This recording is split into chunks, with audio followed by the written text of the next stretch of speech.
Hi everyone. Greetings again. We're in the Finished Mystery. Page 59 and 60 we're going to read. We're still dealing with Revelation 3:14, the Laodicean messenger, Russell Who being. is emphatically Russell in this book. Mm-hmm. Okay, here's what they say, and it's important this time that we read all of it because you're going to get a good sample of what they believed and taught publicly about what God had revealed to them and to nobody else. Mm-hmm. Daniel understood by books, that is Jeremiah's prophecy, the length of the great captivity of the children of Israel. And they refer to Daniel chapter 9, verse 2, where Daniel is meditating upon Jeremiah's prophecies in chapters 25 and 29, apparently, where he mentions the 70 years twice. At Christ's first advent, there was but one time prophecy. It's a small print, I'm having trouble with it. Time prophecy calling attention to that event. And then again they refer to Daniel 9, 24 to 27, the 70 weeks prophecy. Yet all the people were in expectation of it. And there they're referring to Luke 3, verse 15. In the year 1190, the good monk Joachim, this is the monk called Joachim of Fiore, Joachim declared that the papal system was Antichrist, that the history of mankind is divided into 3 ages, and that in the year 1260, the papacy would give way to a new system in which the whole world would be one vast monastery. In 1260, the Council of Arles pronounced all followers of Joachim heretics. So Joachim, a Catholic monk, was branded a heretic because he taught the year-day theory. Now you're making a hero out of Joachim here because you, of course, believe in the year-day theory. And here they elaborate upon that in the way they were using it in those days. His application of the correct principle, a year for a day, made in the very depths of the Dark Ages, is one of the most pathetic incidents in the history of mankind. But his study of time prophecy brought him peace and joy of heart. He was an opponent of the prevailing doctrine of the Trinity. William Miller, in the year 1829, and by the way, that was marked, they say, by this, not the 1260, but the 1290 days expiring. 1829, William Miller was privileged to see, approximately, the correct date for the setting up of the abomination of desolation. That was 539 AD, but Miller didn't originate that. They show their ignorance here. That had been originated long before by Catholics as well as Protestants. And for the beginning of the time of the end, 1799 AD. Again, that's not Miller who came up with this idea. It was already there in Protestant expositions of Revelation and Daniel. Morton Edgar, author of Pyramid Passages, has found, what's it say here? Has found foreshown in the Great Pyramid of Egypt abundant evidence of the accuracy of the Bible chronology of Pastor Russell and the supplements thereto supplied by Dr. John Edgar, deceased, the Edgar brothers, that is.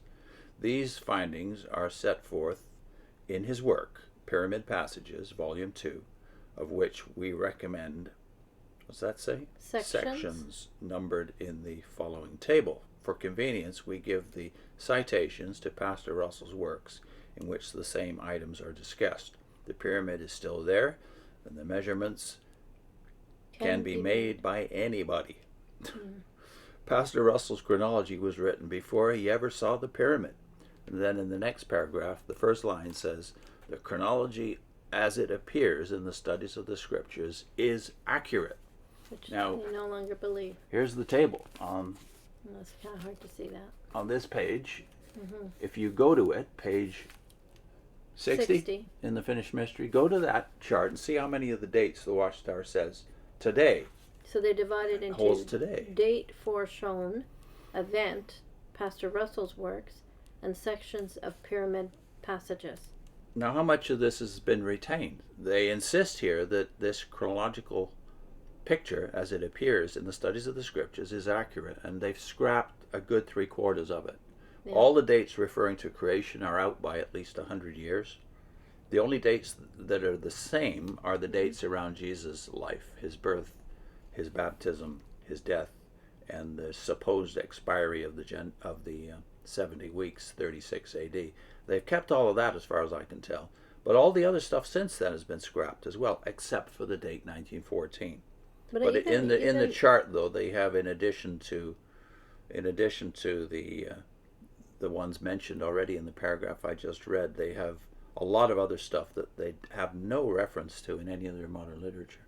Yeah, I think it's the terminology here that gets to you too. This, this is a correct principle, a year for a day, which they've scrapped. There is abundant evidence of the chronology of Russell being right through what? Through the pyramids.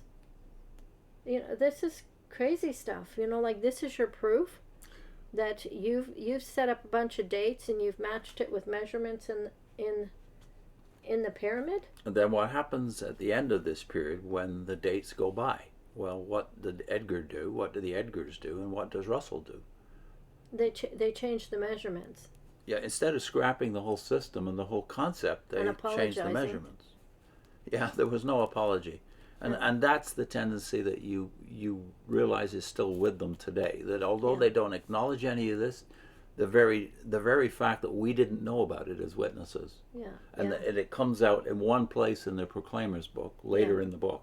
Page 201 of the Proclaimer's book, they mention the pyramids. But when I was a witness, I never heard about the pyramids. It was when I'd left already that someone showed me even a picture of the pyramid that's on Russell's grave. All that stuff was hid from us as Jehovah's Witnesses. Why? Because it's an embarrassment that they put so much stock in this, pyramids. And they use their own people who are following them, the Edgars, as their evidence. Yeah, but you have to do that, don't you? If you have no biblical buttress for your chronological system, and the year-day theory is not a buttress. The year-day theory, as they mention here, they confess here, it was actually invented about 1,000 years ago or less. And it became very popular in the Middle Ages, and it's the invention of a monk.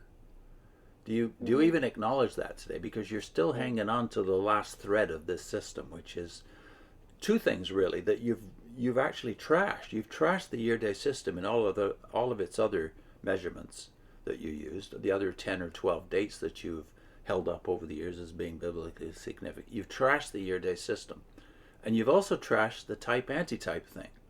Yeah. And do you not realize, if you're a Jehovah's Witness, that you need the type-antitype thing for Daniel chapter 4, because that's how you prove that the Gentile times are 2,520 years long. Yeah, you have to really, it's attached to your confidence in 1914.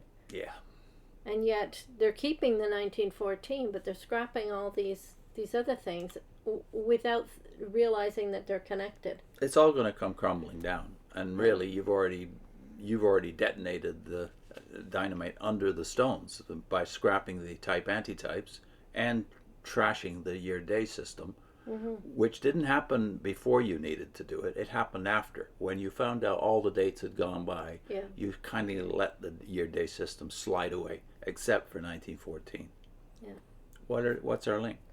We're linking to a video that's called "Instead of Dumping His Dates, 1799, 1874, 1914, Russell Changes the Measurements of the Pyramid."